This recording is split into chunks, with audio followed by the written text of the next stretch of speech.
काले पानी की सजा बीते हुए जमाने की एक ऐसी सजा थी जिसके नाम से ही कैदी कांपने लगते थे।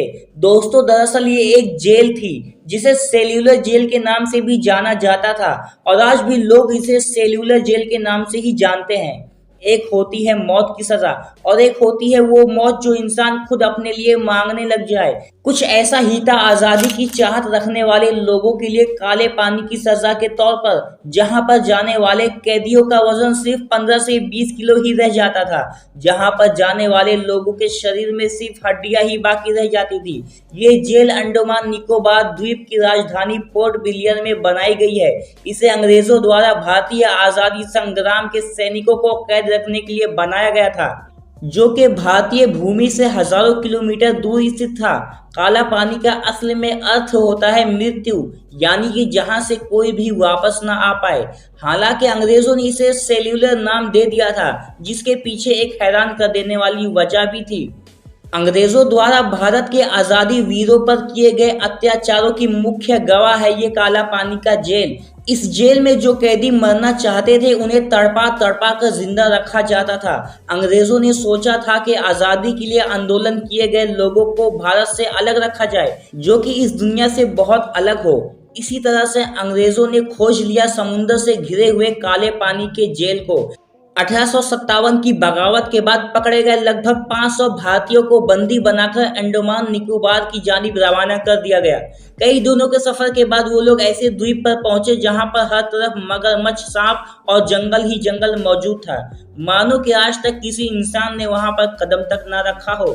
इस जेल की नींव 1897 में रखी गई थी और ये 1906 में बनकर तैयार हो गया।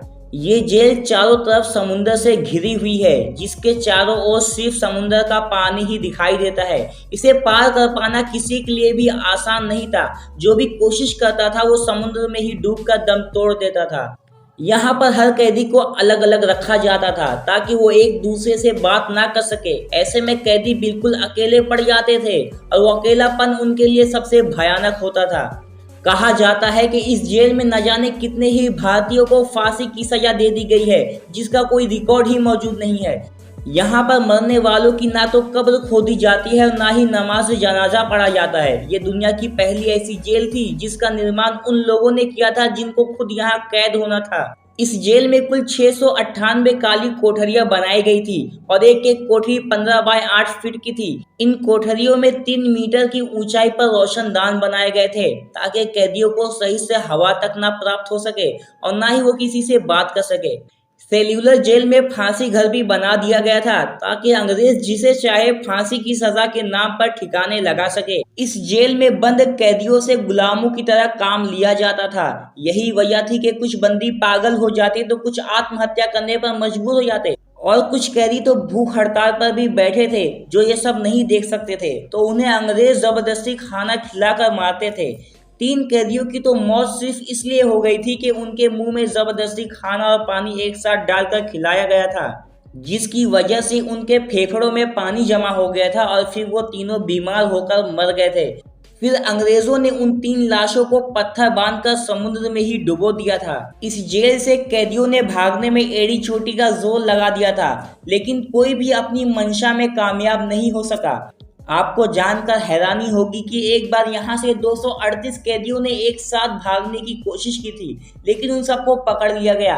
उन पकड़े गए कैदियों में से एक कैदी ने आत्महत्या कर ली और बाकी 237 कैदियों को वापस जेल में डाल दिया गया। फिर जेलर ने अपने गुस्से को ठंडा करने के लिए 87 लोगों को फांसी पर लटकाने का आदेश दे दिया था। दोस्तों, आपको जानकारी दे दे कि अब कोई भी आज के दौर में सेल्यूलर जेल में जा सकता है और जेल को देख सकता है। अब ये सब के लिए खोल दिया गया है। टूरिस्ट बड़े पैमाने पर यहाँ पर यात्रा करने आते हैं। साथ ही इस जेल में 1996 में बनी मलयालम फिल्म काला पानी की शूटिंग भी हुई थी। दोस्तों, काला पानी की जेल अपने अंदर न जाने कितनी ही कहानियां समेटे हुए है। दोस्तों, इसी तरह की इन्फॉर्मेशन के लिए हमारे चैनल को सब्सक्राइब करें।